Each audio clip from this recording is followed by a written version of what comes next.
What is going on, guys? Welcome to the garage, another video. This one, EJ8 is getting a Walbro 255 fuel pump install.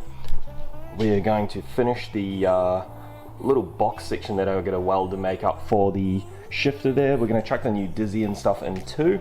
So yeah, let's get into it. Fuel pump install, pretty straightforward. Take your old shit out.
Fuel pump is done, in, and fuel on the floor now because I didn't put the fuel line on.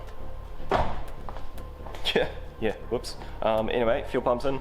That's that part done. You saw I reused the actual filter sock, gave it a good clean with methylated spirits, bit of compressed air, clean that out just because it's a larger sock. It's designed for the baffle in the tank, and yeah, it's just bigger, it's nicer. The one that came with the 255 is a little bit small, so if you get a little bit of schmut in there, it's going to build up and it's going to clog a lot faster.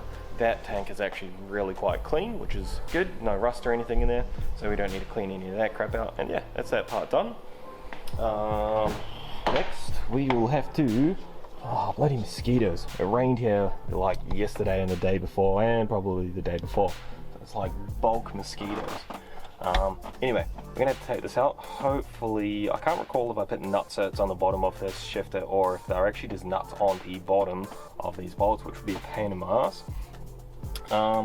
Essentially, go to take the cables out, got to take the shifter out, cut that hole square, measure it up. We're gonna fold up some plate. I got some, I think it's like maybe 0.8 or similar mild steel. I'm gonna make up a box for that.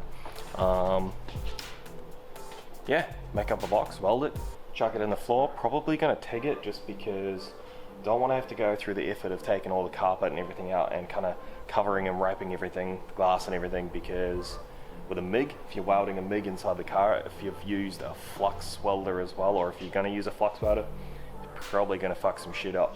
So hopefully I can get the TIG in there and we'll make a good crack at that. So yeah, let's get the shifter out.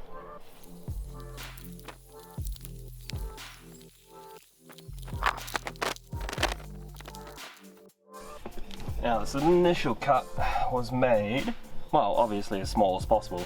You can see we kind of just whacked it down a little bit there. So it works like that. With the hole the size it is, it works like that. And I guess that means what I'll do, I'll just get out my ruler, and I'll probably just square it where these holes are. Yeah, just square it out, make the same hole, and then make a square box to drop it down low enough, and yeah, not rocket science really. We'll get the old Tiggeroo and get in here and do a nice bead around the top, and that should do it. I'm going to take these bad boys apart too. I need to take that boot off, and I need to take that ring there off there, flipping them around so I can press them against the actual floor over there. Trim them up a bit and just get that sealed, or I might put them back through the firewall and put the ring and stuff on the outside, which is probably the better idea, but we'll see how we go with that. And yeah, let's make this box. Make up the steel box for the old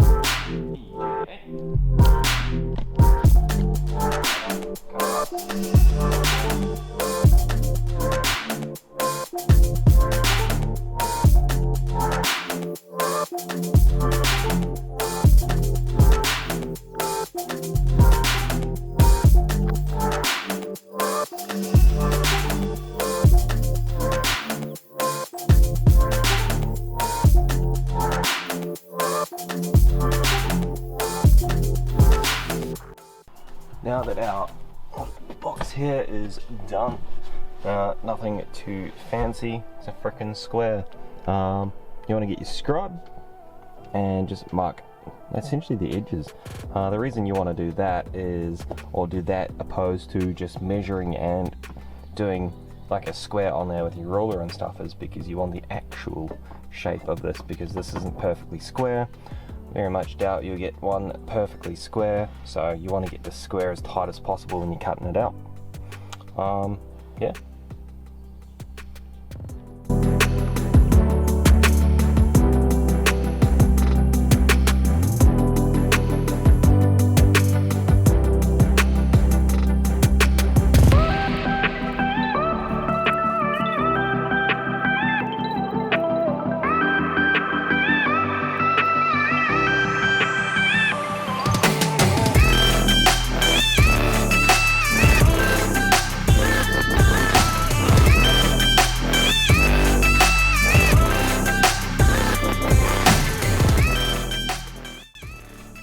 Alright, so ended up going to the MIG welder.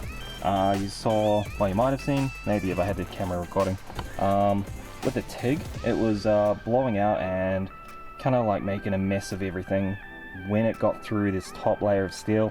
Underneath there was another layer of steel, another skin, and the TIG was just reacting with the glue and probably the like impurities or the dirt and grease and crap that was under it. Wasn't making for a very nice weld. That's the TIG down there. Wasn't too bad until we got to the section here and it started blowing out, so I just went and grabbed the MIG and just ran around the whole edge. So that's done now. See, the MIG's just a little bit messy, a little bit splattier. You gotta cover everything, and yeah. But that's done, that's sealed. I'm gonna wire wheel it, flap disc it, get it nice and clean. I've already checked that the shifter, which is around here somewhere, shifter fits in there perfect.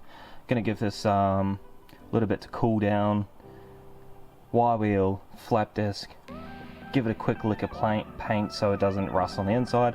When I'm under the car next, probably doing the exhaust, I'll give it another lick of paint on the bottom, seal it up, and that is pretty much that done. It's just making it look pretty now. If you are doing this, I'll probably advise just grabbing the old MIG straight off the bat and just keeping an eye on the heat, or else you end up chasing holes and burning through this real thin steel. So yeah, that's that done. Let's move on to the next thing.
Now I've got this all painted. Plenty of room for the shifter, and it's sealed from the elements and whatnot. Working on this bad boy. So this is just a rubber seal, rubber grommet. I gotta try and get that to mate up to the firewall, so I can seal it. Keep all the dirt and crap out of here. Alternative is I just make my own gasket and stuff to kind of seal that off, but this one seems to do the job pretty well. And then the shifter box goes in. Get the whole interior back in, give it a good clean, vacuum, wipe down, all of that. And then that's it for the interior. I think that's pretty much everything. I'm gonna find some rubber grommets for the ECU so I can fit back in the factory location. And then yeah, for now, I'm just gonna keep tackling this, get this all sorted, get that fitted in there, get this bolted up, and then we'll go from there. All done, boys. First, second, third, fourth, fifth, reverse, boom. Plenty of clearance. There's no oil in the box, no clutch or anything, so... Well, the clutch and everything's there, but obviously I'm not depressed in it.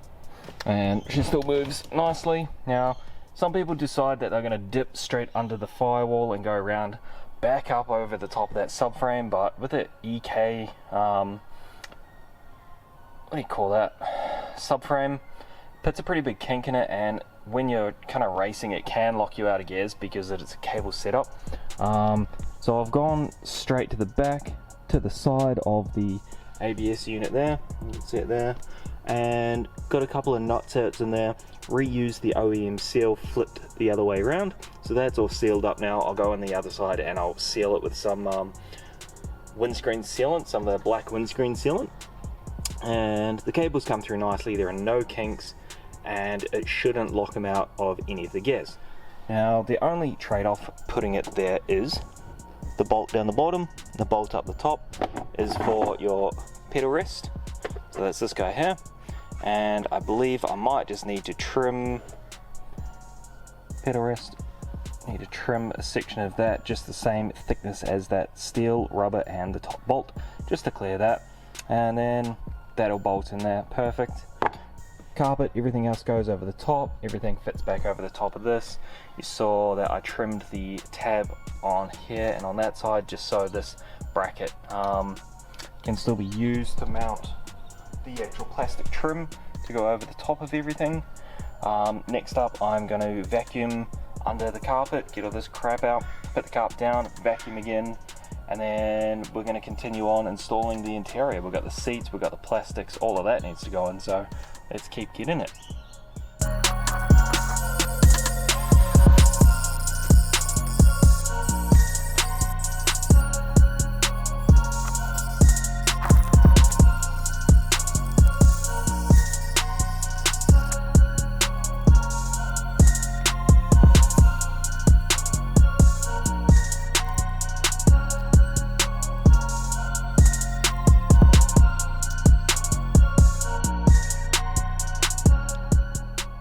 Be a pretty sleeper spec interior, I reckon. Really quite clean too. I gotta go through all of this, clean up all these plastics, clean up the seats. I got some carpet cleaner as well. There's a coffee stain over there that I want to get out. It's surface only, so it's not sunken in, so it should be easy enough to get out. I mean, it's not really my place to do, but with the seat out, may as well. And you can see with the cables routed where they are, and you'll see later on when I put the actual footrest in, it'll cover that whole section there. You don't really see the cables, and it does prevent them binding when it goes down, up, and over the EK subframe. Gets a little bit, yeah, a little bit tight. We got a little wiring done in here now too, so that's all tucked away, and the box under there is painted black, so like I think in the video you guys probably can't even see the box itself, so that's nice and tidy. Gonna get these plastic covers over the top. You can see the kind of like the witness mark, I guess, from where the old plastics used to run. I'm gonna make a small cut in this carpet here, just on this corner section, so it can slide under this rubber grommet a little bit easier and tuck up a little bit closer. and then with these two corners cut, the plastic trim should fit on there. Right there. Plastic trim should fit back over this and give you like the full OEM look. Yeah, and we got our wiring, that's all soldered. The main one is soldered and wrapped up, so I'll end up putting a zip tie on that onto something else as well. Got the glove box and stuff to go back in, but for now I'm going to get on to cleaning the plastics and reinstalling these, and yeah, we'll move on from there.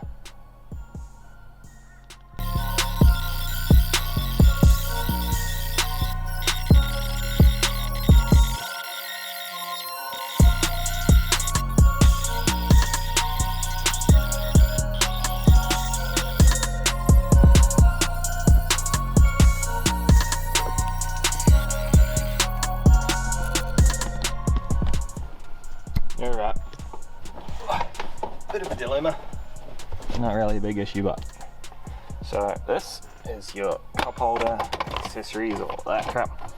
See, doesn't quite line up anymore, sits too high, obviously because the shifter is for a H series car. It's actually from a BB6 Prelude, sits pretty high. You also notice I've got this orientation, so what I'm going to do is put the larger one on top, smaller one on bottom, and hopefully that will kind of rectify the height issue. And then if that still isn't enough, you saw me rotate these clips, I'll be able to lop off this top section, and hopefully that'll give us enough clearance. Either way, it's going to freaking fit.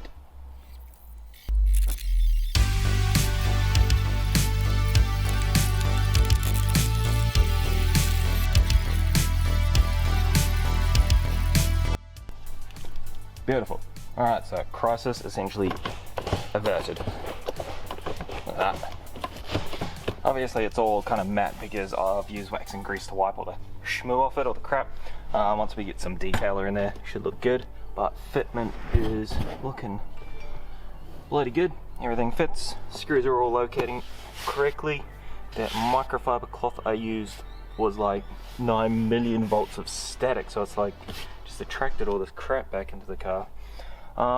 Anyway, I'm going to continue on, get all this center console done, get the glove box and everything in, and we'll actually go about cleaning the interior. We'll get some, try and rejuvenate that because that's nasty. It's like it's yeah. Yeah, we'll get into that interior back in.